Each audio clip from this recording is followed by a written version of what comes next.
Hello everyone, this is advocate Anshul Bajaj. Welcome to my YouTube channel. आज के इस video में हम बात करेंगे what are the rights and duties of the pet owners in India. कि अगर आपके पास कोई पेट है, कोई एनिमल है और आप उसके केयर टेकर हैं, तो आपके क्या राइट्स होंगे और आपकी क्या ड्यूटीज़ होंगी। देखिए, कॉन्स्टिट्यूशन ऑफ इंडिया, हमारा संविधान हमें बताता है कुछ फंडामेंटल ड्यूटीज़ के बारे में। उसमें से एक फंडामेंटल ड्यूटी जो डिफाइन की गई है आर्टिकल 51 सब क्लोज जी के अंदर, जो हमें बताता है कि to protect the environment and compassionate to living creature. कि अगर एक एनिमल है वो अपने बोल के अपने राइट्स नहीं मांग सकता, अपने डिमांड नहीं कर सकता, तो हमें थोड़ा सा कंपैशनेट उनके लिए रहना चाहिए। उनकी देखभाल जो है हमें उन्हें प्रॉपरली करनी चाहिए। ये हमारी फंडामेंटल ड्यूटीज़ हैं। देखिए, fundamental duties are not enforceable in the court of law. कि आप इन ड्यूटीज़ को लेकर अगर इनका हनन होता है, इनका इन्फ्रिंजमेंट होता है, तो आप कोर्ट में नहीं जा सकते। लेकिन उसके अलावा आपके पास क्या राइट्स हैं, हम उसकी बात करते हैं। देखिए, अगर आप एक पेट ओनर हैं और आप देखते हैं कि कोई टॉर्चर कर रहा है आपके पेट को, कोई ह्यूमिलिएट कर रहा है, कोई क्रूएलिटी देख रहे हैं आप, तो आपके पास अलग से सेक्शंस भी हैं। देखिए, सेक्शन 11 बताता है prevention to cruelty to animals. उसके अंदर सेक्शन 11 जो प्रोहिबिट करता है ऐसा कोई भी किसी भी पेट को मारना, उसके खिलाफ क्रूएलिटी करना, इस तरह की जो है इसको प्रोहिबिट करता है। इसके अलावा section 428 of the IPC, section 429 of the IPC, वो भी प्रोहिबिट करता है किसी भी तरह की क्रूएलिटी को अगर वो एनिमल के अगेंस्ट हो रही है तो। इसके अलावा अगर मैं बात करूं तो animal welfare board of India की गाइडलाइंस इशू हुई हैं इसके अंदर 2015 के अंदर, जो वो भी हमें बताता है कि हमें जो है जो जानवर हैं जो अपनी ज़बान से बोलकर अपने राइट्स को बयान नहीं कर सकते, उनके राइट्स को जो है प्रॉपरली प्रोटेक्ट करना है। तो ये जो है राइट्स जो हैं अलग अलग दिए हुए हैं। अगर किसी भी एनिमल के ऊपर ऐसा कोई हरेसमेंट होती है, क्रूएलिटी होती है, तो एक पेट ओनर चाहे तो वो एक FIR रजिस्टर करवा सकता है। जो मैंने आपको बताया आईपीसी के अंदर जो एक क्रिमिनल ऑफेंस भी बताता है सेक्शन 428 एंड सेक्शन 429 के अंदर, आप चाहें तो अपने एक आसपास के पुलिस स्टेशन के अंदर एक चाहें तो अपनी एक कंप्लेंट भी दे सकते हैं कि आपके इस पेट के ऊपर कोई क्रूएलिटी कर रहा है, कोई हरेसमेंट कर रहा है। जो animal welfare board of India की गाइडलाइंस हैं वो भी बताती हैं, अगर मान लीजिए आप किसी सोसाइटी के अंदर रहते हैं तो वहाँ की एसोसिएशन के पीपल आपके ऊपर ज़्यादा लॉज इस तरह के इम्पोज नहीं कर सकते। फॉर एग्जांपल, अगर मान लीजिए एक सोसाइटी के अंदर 100 लोग रह रहे हैं और पेट ओनर्स वहाँ पे 10 हैं सिर्फ, तो सोसाइटी वाले मेजॉरिटी के अंदर हैं, तो वो ऐसे लॉज नहीं बना सकते जिसके अंदर पेट ओनर्स के राइट इन्फ्रिंजमेंट हो रहे हैं।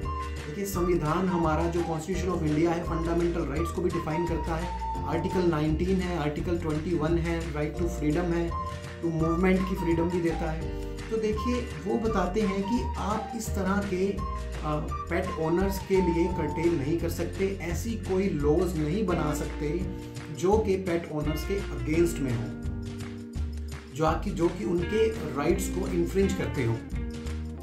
तो ये कुछ राइट्स थे जो मैंने आपको बताए हैं। इसके बाद अगर मैं ड्यूटीज़ की बात करूं, जो क्या कुछ ड्यूटीज़ होंगी, देखिए काफ़ी सारी ऐसी ड्यूटीज़ भी हैं उनके बारे में जो बात करना चाहूँगा, जो पेट ओनर्स के बारे में उनके बारे में नहीं जानते हैं। देखिए, पहली ड्यूटी है रजिस्ट्रेशन ऑफ द पेट।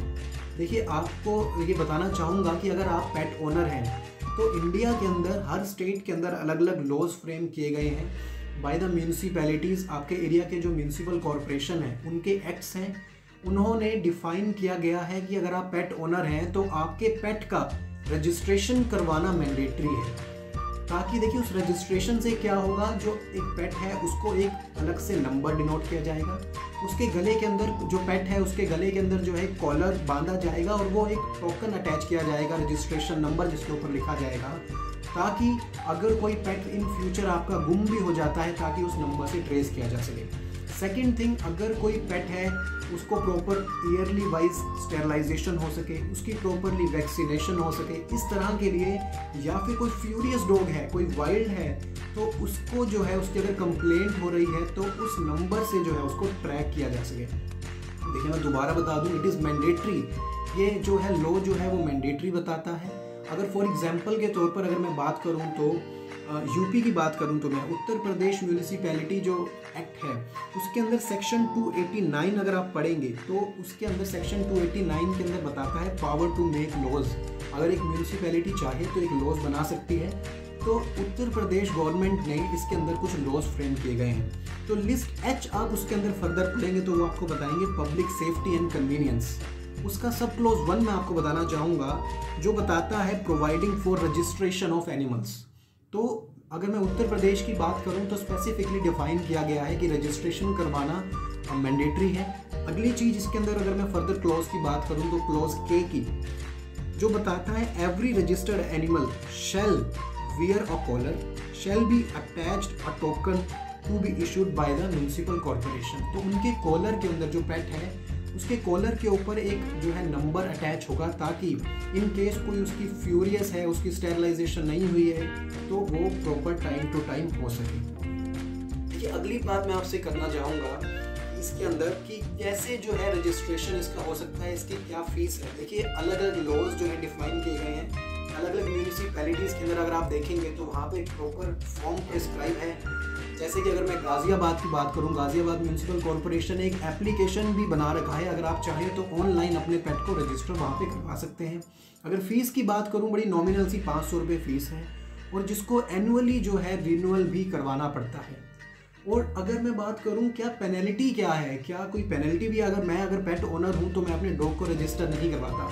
देखिए अलग अलग स्टेट ने बता रखा है। अगर मैं बात करूं तो 5000 रुपये तक की पेनल्टी भी इम्पोज की गई है कि अगर पेट ओनर रजिस्टर नहीं करवा रहे हैं। दूसरी चीज़ इसके अंदर ये भी है कि अगर 5000 रुपये की पेनल्टी और अगर एक म्यूनिसिपल कॉर्पोरेशन के ऑफिसर वो चाहें तो इम्पाउंड भी कर सकते हैं उस पेट को अगर उन्हें लगता है कि ये रजिस्ट्रेशन इनका नहीं हुआ है और ये फ्यूरियस है या इस तरह की कोई कंप्लेंट्स इनके खिलाफ जो है वो आ रही हैं। So it is a mandatory to be registered in the municipal corporation of your pet. अगली चीज़ अगर मैं बात करूँ सेकंड ड्यूटी अगर मैं बात करूँ थोड़ा सा आपको ये भी लगेगा कि आपको एनिमल्स के लिए आपको अगर आप उसके ओनर हैं तो आपको उनका टैक्स भी पे करना पड़ता है। अब अगर आप देखेंगे तो आगरा की अगर मैं बात करूं तो आगरा भी प्रपोजल रखा है आगरा ने भी कि वो जितने भी पेट ओनर्स हैं उनसे टैक्स इम्पोज करेंगे ताकि उससे उस टैक्स से जो अगर वो चाहें तो क्लीनिनेस प्रोग्राम वगैरह वो चला सकते हैं उस वहाँ पे वेलफेयर में उस पैसे को यूज़ कर सकते हैं। अगर आप दिल्ली के अंदर भी देखेंगे दिल्ली की जो म्यूनिसिपल कॉर्पोरेशन है वो भी जो है टैक्स इम्पोज करती है जो भी पेट ओनर्स हैं उसके लिए भी। अगली अगर मैं बात करूं तीसरी बात करूं मैं अगर मान लीजिए मैं एक पेट ओनर हूं और मेरे पेट ने किसी को बाइट कर लिया तो क्या कुछ एक्शन जो है विक्टिम मेरे अगेंस्ट ले सकते हैं। देखिए नेग्लिजेंस जो है डिफाइन किया गया है, एक सिविल सूट भी फाइल हो सकता है नेग्लिजेंस का और दूसरी तरफ एक क्रिमिनल कंप्लेंट भी फाइल हो सकती है नेग्लिजेंस की। देखिए नेग्लिजेंस का मतलब क्या है, कोई एक्सेसिवली केयरलेसनेस। फॉर एग्जाम्पल अगर मान लीजिए मेरे घर के अंदर एक पेट है मैं उसको बांध के नहीं रख रहा हूँ और जानबूझ के मैंने गेट जो है मेरे घर का वो मैंने खोल कर रख दिया है और सामने से एक बच्चा जा रहा है और मैं देख रहा हूँ कि जो पेट है एकदम से बाहर की तरफ जा रहा है और एज अ ओनर ऑफ पेट मैं उस डॉग को रोक भी नहीं रहा हूँ और जाकर वो उस बच्चे को बाइट कर लेता है तो that comes under the definition of negligence. तो ये कम्प्लीटली नेग्लिजेंस दिखा रहा है कि जहाँ पर एक पेट ओनर की ड्यूटी है कि डॉग को प्रॉपरली बांध के रखना, गेट को बंद रखना अगर डॉग को बांध के नहीं रखा हुआ। थर्डली इफ़ इन केस अगर रह भी गया तो अगर वो भाग रहा है बाहर की तरफ तो उसको पकड़ना, it is a duty of the owner. So इस तरह की मैंने आपको इसके अंदर डिफाइन किया कि क्या कुछ इसके अंदर राइट्स हैं और क्या कुछ की ड्यूटीज़ हैं। ब्रीफ के अंदर मैंने आपको समझाने की कोशिश की है। तो देखिए बहुत सारे राइट्स भी हैं, बहुत सारी ड्यूटीज़ भी हैं। तो हमें जो है बिल्कुल ध्यान से इस चीज़ को समझना चाहिए कि जो उनके जो पेट हैं उनके लिए कंपैशनेट भी रखनी चाहिए और साथ के साथ पेट ओनर्स को भी ध्यान रखना चाहिए कि वो इस तरह ज़्यादा कि केयरलेस ना हो कि वो किसी और व्यक्ति को नुकसान पहुंचा सकें उनके पेट्स जो हैं। तो इस वीडियो को मैं ख़त्म करना चाहूँगा एक Punjab and Haryana high court के जज साहब ने एक अपने जजमेंट के अंदर लिखा था, there is no doubt cruelty to animals has to be prevented, these animals have to be protected.